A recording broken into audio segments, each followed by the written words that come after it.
Azad sir educare চ্যানেলে আবারও সবাইকে স্বাগত। উচ্চ মাধ্যমিক আইসিটি অধ্যায় 5 প্রোগ্রামিং ভাষা পর্ব 2 বিভিন্ন হাই লেভেল ভাষা। সি একটি সাধারণভাবে ব্যবহারযোগ্য অত্যন্ত শক্তিশালী ও জনপ্রিয় প্রোগ্রামিং ভাষা। যুক্তরাষ্ট্রের বেল ল্যাবরেটরিতে 1970 সালে ডেনিস রিচি সি ভাষা তৈরি করেন। উল্লেখ্য যে সি ভাষা যদি কারো জানা থাকে তাহলে খুব সহজেই সে অন্য যে কোনো ভাষা শিখতে পারবে। সি ভাষায় উচ্চ স্তরের ভাষার সুবিধা নিয়ে নিম্ন স্তরের ভাষা বা মেশিন ভাষার মতো শক্তিশালী প্রোগ্রাম রচনা করা যায় বলে এটিকে মধ্যম স্তরের ভাষা বলা হয়ে থাকে। সি প্লাস প্লাস একটি বহুল ব্যবহৃত অবজেক্ট ওরিয়েন্টেড প্রোগ্রামিং ভাষা। 1980 সালে বিজার্ন স্ট্রাউস্ট্রাপ যুক্তরাষ্ট্রের বেল ল্যাবরেটরিতে এই ভাষা উদ্ভব করেন। সি ভাষার সাথে ক্লাস এবং অন্যান্য কিছু নতুন বৈশিষ্ট্য যুক্ত করে সি প্লাস প্লাস ভাষা তৈরি করা হয়। এই ভাষার মূলনীতি হলো একজন প্রোগ্রামারকে সম্পূর্ণ নিজের মতো করে প্রোগ্রামিং করার স্বাধীনতা দেয়া। সি প্লাস প্লাসকে সি ভাষার বর্ধিত সংস্করণ বা সুপারসেট বলা হয়। এটিও একটি মধ্যম স্তরের ভাষা। ভিজুয়াল বেসিক একটি উইন্ডোজ অ্যাপ্লিকেশন সফটওয়্যার। 1964 সালে যুক্তরাষ্ট্রের ডার্টমাউথ কলেজের 2 অধ্যাপক জন ক্যামিনি এবং টমাস কার্টস প্রথম বেসিক ভাষা তৈরি করেন। বেসিকের পূর্ণরূপ হল beginners all purpose symbolic instruction code. পরবর্তীকালে মাইক্রোসফট কোম্পানি বেসিক কিনে নেয় এবং সেটাকে ডেভেলপ করে 1991 সালে ভিজুয়াল বেসিক নামে বাজারে ছাড়ে। এটি ছিল দৃশ্যমান আর গ্রাফিক্যাল বৈশিষ্ট্য সম্পন্ন, সে কারণে এটি খুব সহজে আয়ত্ত করা যেত এবং ব্যবহার করা খুবই সহজ ছিল।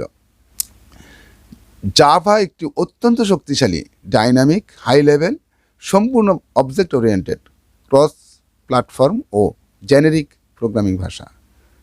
এটির সিনট্যাক্স মূলত সি প্লাস প্লাসেরই মতো। 1991 সালে সান মাইক্রোসিস্টেম জাভা প্রোগ্রামিং ভাষার সূচনা করেন। বর্তমানে এটি অত্যন্ত জনপ্রিয় ভাষা। জেমস গসলিংয়ের নেতৃত্বে একদল বিশেষজ্ঞ জাভা ভাষার উদ্ভাবন করে, তাই জেমস গসলিংকে বলা হয় জাভা ভাষার জনক। প্রথমে এর নাম ছিল ওক, পরবর্তীতে 1994 সালে এর নামকরণ করা হয় জাভা। ইন্টারনেটের জন্য অ্যাপ্লিকেশন সফটওয়্যার ডেভেলপের ক্ষেত্রে এই ভাষার ব্যবহার অতুলনীয়। এই জন্য জাভাকে সি প্লাস প্লাস ভাষার ইন্টারনেট সংস্করণও বলা হয়ে থাকে। অ্যালগরিদমিক ল্যাঙ্গুয়েজ এর সংক্ষিপ্ত রূপ হচ্ছে অ্যালগল। সার্বজনীন ভাষা হিসেবে সব কম্পিউটারে ব্যবহারযোগ্য বৈজ্ঞানিক প্রকৌশলগত সব সমস্যা সমাধানের জন্য 1958 সালে ইউরোপ এবং আমেরিকার বেশ কয়েকজন কম্পিউটার বিজ্ঞানী সম্মিলিত প্রচেষ্টার মাধ্যমে অ্যালগল ভাষার উদ্ভব করেন। সহজ ইনপুট এবং আউটপুট প্রযুক্তির অভাবে ব্যবসা বাণিজ্যের জগতে এটি তেমন সুপরিচিতি লাভ করতে পারেনি। ফরট্রানের পূর্ণরূপ হল ফর্মুলা ট্রান্সলেটর। এটি আদিমতম উচ্চ স্তরের নির্দেশমূলক প্রোগ্রামিং ভাষা। 1957 সালে আইবিএম কোম্পানি বিজ্ঞান এবং প্রযুক্তির ক্ষেত্রে ব্যবহারের জন্য এই ভাষা উদ্ভাবন করে। এটি গাণিতিক বিশ্লেষণ করার জন্য বিশেষ পারদর্শী ছিল, তাই বিজ্ঞানী এবং গবেষকদের নিকট এর কদর ছিল অনেক বেশি। একসময় পৃথিবীর প্রায় সব বৈজ্ঞানিক গবেষণায় শুধু এই ভাষাটি ব্যবহার হতো। পাইথন একটি অবজেক্ট ওরিয়েন্টেড উচ্চ স্তরের প্রোগ্রামিং ভাষা।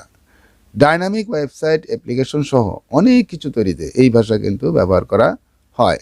1991 সালে নেদারল্যান্ডের বিজ্ঞানী গুইডো ভ্যান রোসাম এই ভাষাটি রচনা করেন। পাইথন বর্তমানে সবচেয়ে জনপ্রিয় ভাষাগুলোর একটি। আইইই 2018 সালে এটিকে সর্বশ্রেষ্ঠ প্রোগ্রামিং ভাষা হিসেবে স্বীকৃতি দেয়। পাইথনের প্রধান বৈশিষ্ট্য হচ্ছে এর অত্যন্ত সহজ এবং পাঠযোগ্য সিনট্যাক্স। আজ এ পর্যন্তই। আমার ভিডিওটি যদি ভালো লেগে থাকে তাহলে অবশ্যই লাইক, কমেন্ট, শেয়ার করবে। আর তোমাদের কাছে ছোট্ট একটি অনুরোধ, তোমরা যদি এখনও আমার চ্যানেলটিকে সাবস্ক্রাইব করে না থাকো তাহলে এখনই সাবস্ক্রাইব করে বেল বাটন চেপে অল অপশানে ক্লিক করে দাও, তাহলে আমার পরবর্তী ভিডিওটি আপলোড করা মাত্রই তোমার কাছে পৌঁছে যাবে। কথা হবে অন্য কোনো দিন, অন্য কোনো ভিডিওতে। সে পর্যন্ত তোমরা ভালো থাকো, সুস্থ থাকো। ধন্যবাদ সবাইকে ভিডিওটি দেখার জন্য।